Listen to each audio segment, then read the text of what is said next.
How's it going, everyone? Welcome to the video.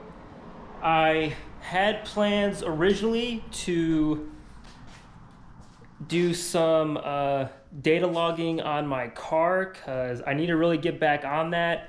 I need to send lit mode tuning some logs so I can get a new tune back and keep progressing with making it perfect. Because this winter, actually hopefully really this month, probably updated tune or not, I really want to try and get to the drag strip.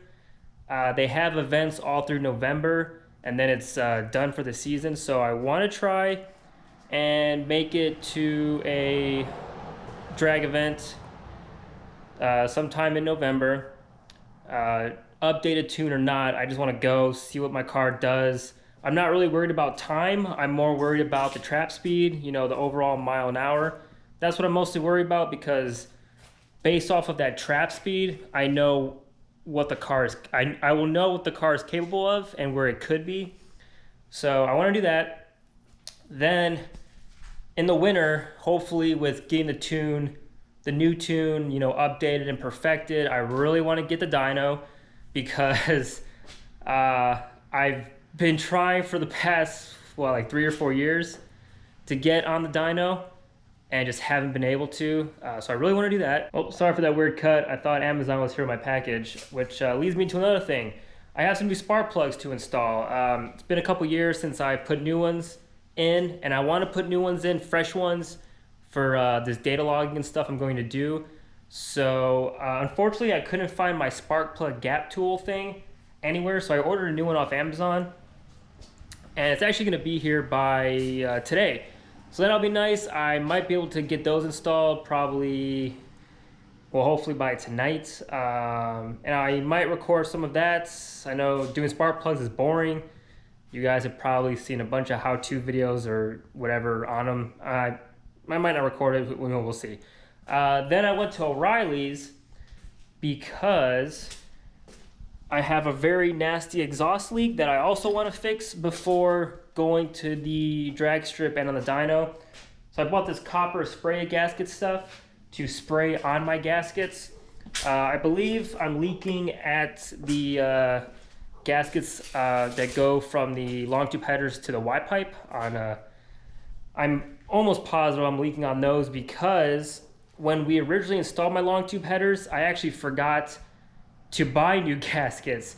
So I'm using these old O'Reilly paper ones, and the one side was still okay, but on the passenger side it was actually already cracked and pretty much brittle and falling apart. But we just for the sake of getting the long tube headers installed and just getting home, and unfortunately the shops the time around where I got my headers installed, like the local Advance, AutoZone, whatever, none of them had gaskets in stock to put in. So we just put the old ones in, torqued the absolute shit out of them, and it actually held up. It held up for quite a few months, and then it started getting louder, getting a little more louder. The drone started getting unbearable, and it still is pretty unbearable. So I'm almost positive either both or definitely one, possibly both gaskets blew out. And it's just been super loud, and I've been wanting getting it fixed ever since. So bought that copper spray, and then I have somewhere around here, oh, I think they're in my trunk, I have Z1 metal gaskets. I'm going to test those out, see how those are, because I didn't have luck with them when I installed them on my ISR. They're 3-inch ones. The ISR exhaust still leaked with the Z1 gaskets. And then even doubling up the gaskets, I put a Z1 gasket with with a paper, you know, whatever other gasket, and it still leaked. So I really don't necessarily think it was the Z1 gaskets. If you guys watch that video, I'll link it here, the issues I had with the ISR at first. I think it was just the flange itself on the exhaust. They weren't flat and even.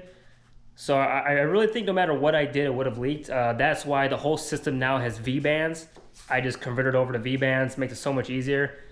And that's why it'll be easier to replace these exhaust gaskets, because it's just the gaskets and then the V-band off the Motorline Y pipe into the ISR mid pipe. So hopefully get that done. I really wanted to do it this week. but I let my neighbor borrow I let my neighbor borrow my jack and jack stands, and he's had it for about 5 days now, and I haven't heard from him to get him back. So I think the next time his garage door open, I'm just gonna go in and grab him because I'm kind of tired of waiting. We've texted back and forth. He said he was gonna give them back to me like 2 days ago, and I still don't have it. So I'm getting a little annoyed now. I just figured if you're borrowing someone's stuff, you should make it a priority to get it back to them, in a timely manner. And I think I've been pretty patient. Like I said, it's been 5 days now. So next time his garage door open, I'm just gonna go grab it because I got shit to do on my car. So I won't be able to do the gaskets tonight because I don't think I'll get the jack and jack stands back. But I'll definitely at least do the spark plugs, and then going back to the original about doing the data logging, I wanted to do that today, but when I went to the gas station where I get my E85 from, the entire gas station was down. All their pumps, all the fuel, everything was down. So I had to go to another gas station, switch to my 91 tune, and just put in a half a tank of 91 just to kind of get me through, the week to last me. So I gotta wait till I burn off the rest of that to switch back to the 85. I know, guys, first world problems, right?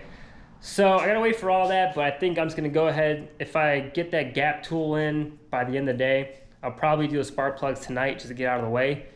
And I'll record a bit about that.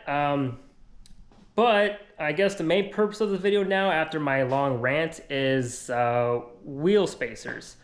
I know I did a update about 2 or 3 years ago on the wheel spacers, and I guess I just want to continue that. I installed these spacers about 6-7 years ago. The first time I torqued them with an actual torque wrench and everything. The other times just hand torqued, hand tying, whatever. Just hand tying the shit out of them. And guys, the wheel spacers are amazing. I don't know why people shit on them. My hubs are still good. All the bearings are still good. I don't know why people shit on them. Now the spacers, I will say, the ones I have, they're from a company called B2 Auto Designs. Unfortunately, they do not make them anymore, at least from last I checked on their website, because I have been getting questions about where my wheel spacers were from. Unfortunately, as far as I know, they don't make them anymore. Maybe you can contact them and get a set made for you. I don't know. But the ones that they had on their site were the H&R and Ichiba, I think. Those spacers are pretty popular. And then some people run eBay spacers. And honestly, I don't see an issue with running eBay wheel spacers as long as you just do your research on them. Really just get some hub-centric ones, and honestly, you'll be fine. I don't see why you would have an issue. I've seen, Formula Drift people, they run eBay wheel spacers. Some of them even stack 2 30mm spacers on top of each other with their wheels, and they don't have issues. So I'm just running 20mm in the front, 25mm in the rear. It's a good stance, stock or lowered. Even just stock, it changed the look of the car completely. I'll put up a couple of videos you guys can see of when I first initially installed them, and then the review I did like 3 years later. I'll link those videos up there so you guys can watch those. But yeah, honestly, guys, overall, no issues. Love the wheel spacers. It was I think it was one of the first mods I ever did to my car. And honestly, it's just to make it look more aggressive and just appearance-wise, guys, it did it. It looked good. It looks good. The fitment in the rear is pretty perfect.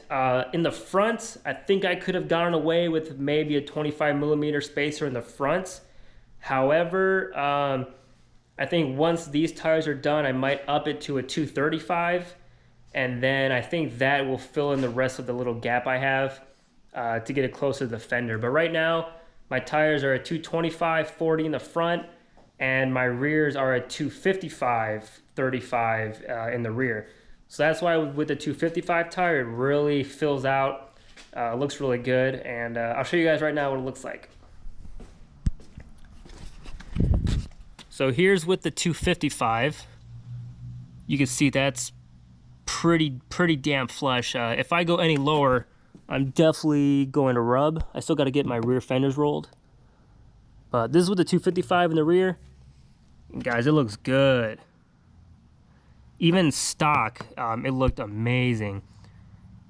We'll go to the other side. And yes, this other side is still blue. Like I said, guys, I haven't had my jack and jack stands. There's another reason why. You know, I need to paint these things black now. But, you know, other than that, it just looks so good. Now we'll go to the front. Now you see the front definitely looks better, but it looks better than stock, but I think I could have gotten away with the 25. However, with a 235 tire, I think it'll fill out a lot better. Go to the front of it. But overall, guys, I mean, it looks good. It's pretty flush. I'm happy with it. Other side. I mean, just look at the stance, like.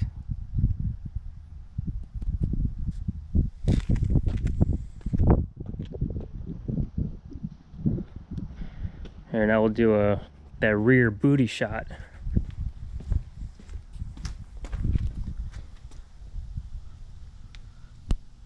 Like, she wide.